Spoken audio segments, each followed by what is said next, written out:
What's up, YouTube? It's your boy CD Tire, and today I'm just gonna do an updated truck review because a few things have changed since the last time I made one, which was probably like 3 years ago. So let's get into it. So here it is. It's a 2017 Toyota Tacoma SR5 two-wheel drive.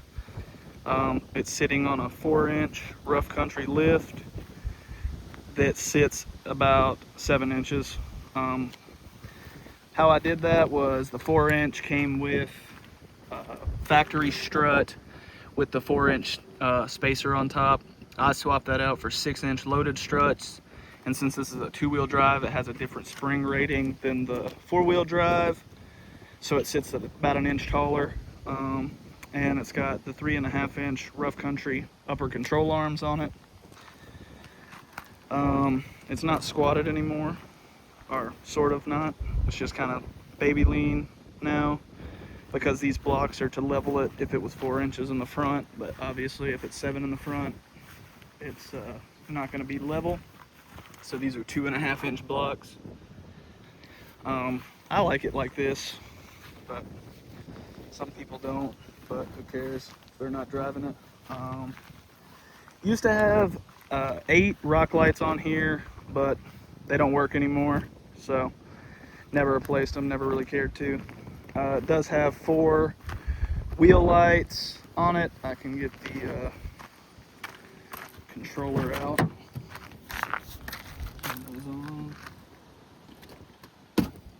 They're dual row because they're inside and outside row. They're very dirty as well, but that's them. What else have I done to it since the last video? Basically just leveled it, and it's on above a setup now. 18-inch Toyota Tacoma Limited stocks on 35 1150 18 Nitto trail grapplers. I love these tires. They ride smooth. They ride basically like a highway tire.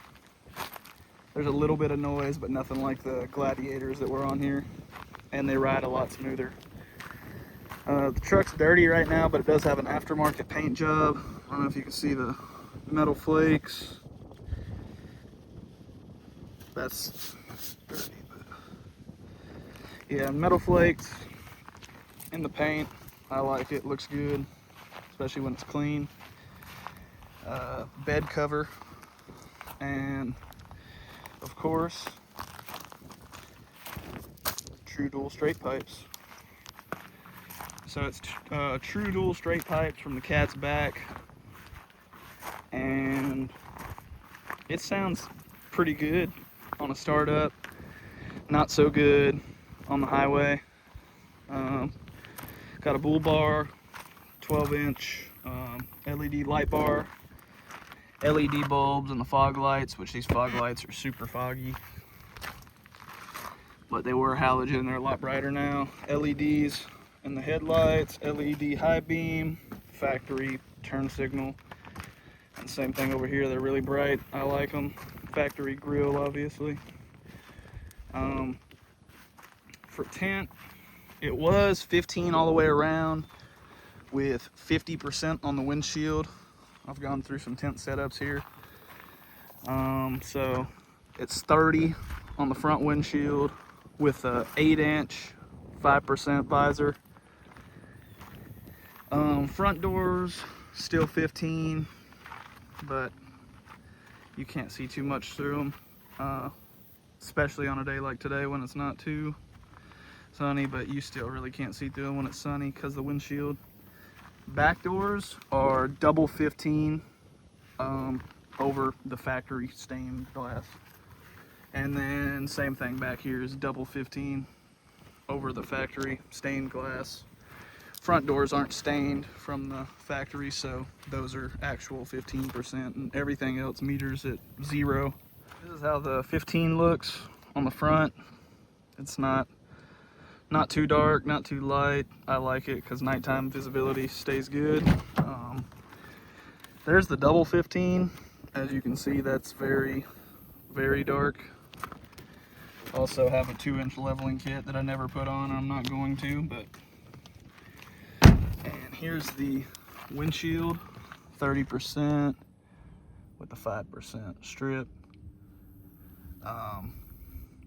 Not much has changed really. WeatherTech floor mats, very dirty. 6x9 JL audio 3-ways on the front door with a Kenwood head unit. Let's see here if I can slide this seat all the way up. 6.5 JL audio 2-ways back here. And then here's the amp powering those, or this amp's actually powering the subs. This is a 600 or 700 watt, I don't remember. 600 or 700 watt JL audio, and it's powering two 12-inch kickers that are behind the back seat.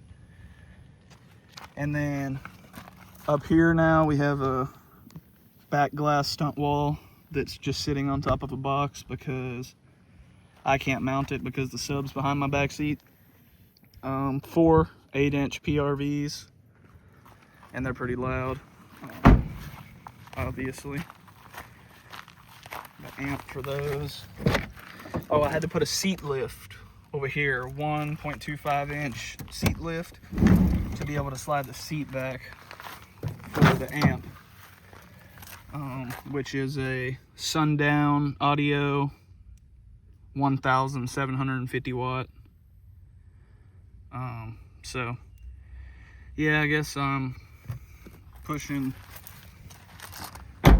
600 or 700 plus whatever that is, somewhere around 2400 2500 watts. So it sounds pretty good. It's decently loud. But this is how she sits. Not like it like this. It's a lot more practical, but I'm thinking about definitely thinking about lowering the front end back down to 4 inches for the ride quality, but probably won't be clearing the 35s without rubbing. It does not rub at all right now, which I do like. All right, now I'm gonna get a start up.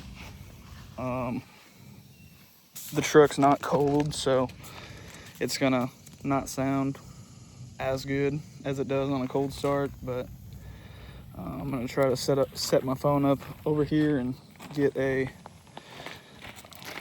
video of a startup on the truck. So let's do that real quick.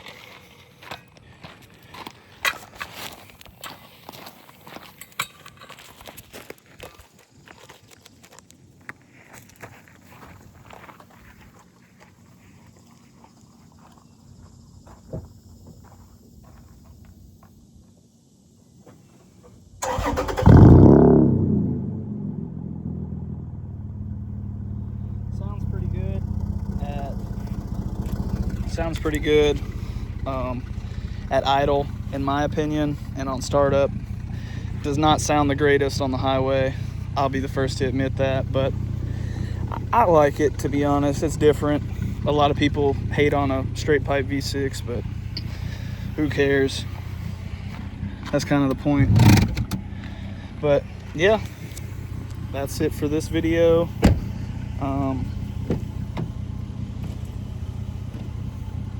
So hopefully I'll lower it down soon, maybe, to see if it will ride better. I'll definitely have better angles than what I have now. You can see these angles aren't the greatest, but they work. Extended sway bar end links, obviously extended uppers. Just like to leave grease everywhere. Factory lowers, factory tie rods. But other than that, I'll show y'all how bright the headlights are compared to factory. So this is just the low beams right here. That's just the low beams. And then if I turn the fog lights on too,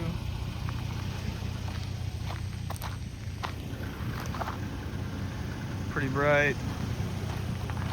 And then I do not have a 6 high mod, so no fog lights while the high beams are on, unfortunately. There's the high beams, really bright. These are fused LEDs, the brand. I really like them. I think they're pretty good. And then let's see here if I can turn the little light bar on.